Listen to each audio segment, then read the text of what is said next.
Hi, welcome back to my channel. This is Venki. Today I would like to demonstrate that the acceleration of all falling objects due to gravity is constant. That means if you drop two objects, one with a higher mass and one with a lower mass, then both reach the ground at the same time. Let us see how. All bodies have the same free fall acceleration. Recollect Newton's second law of motion. The force of gravity on an object is directly proportional to the mass of that object. More mass, more force.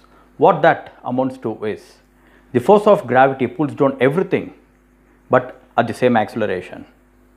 I am going to use a feather and an iron nail to demonstrate this. As you know, the iron nail has more mass than the feather.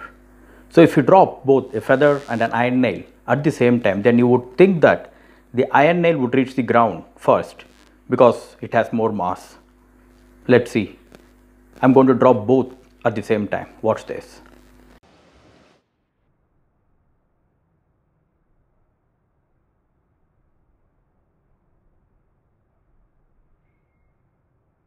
Yes, that's correct. The iron nail reaches the ground first, but this is not the appropriate way to test this. The reason an object with higher mass reaches the ground first is that it will have more resistance to air than an object with a lesser mass. So a feather which has lesser mass will have lesser resistance to air, so it reaches the ground last. The appropriate way to test this is in vacuum. You need to drop the feather and the iron nail at the same time in the absence of air, so no force like air can act on them. To test this, I have created a simple low budget vacuum chamber with a syringe. Using this syringe, I can remove the air inside the jar and I can create vacuum in the jar. And I'm going to use this vacuum jar for further demonstration. But let me first show you that this vacuum chamber works and is perfect for our demonstration. I have a partially inflated balloon inside the jar and I'm going to pump the air out of the jar. I'm using the principle of Boyle's law here. It's okay if you are not familiar with Boyle's law, no worries. According to Boyle's law, the pressure of a gas is inversely proportional to the volume of the gas. That means if the pressure of a gas decreases, the volume of that gas increases. So as per this law, if I pump the air out of the jar, the pressure inside the jar decreases. So the gas inside the balloon will increase. The balloon will actually inflate. Since the pressure in the jar decreases, vacuum is created in the jar. Watch this. I am pumping the air out. As the pressure around the balloon goes down, the volume of gas in the balloon increases. So the balloon actually inflates. Note that no extra air is blown into the balloon. The increase in the size of the balloon is indicative of the fact that air is getting pumped out of the jar.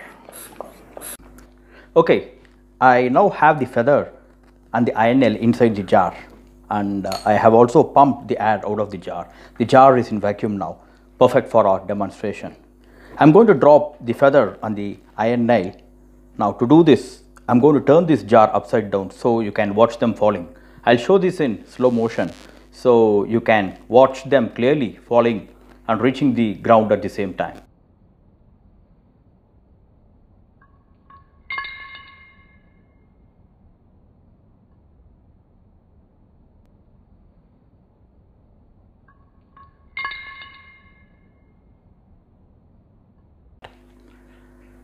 So you observe that when in vacuum, both the feather and the iron nail reach the ground at the same time.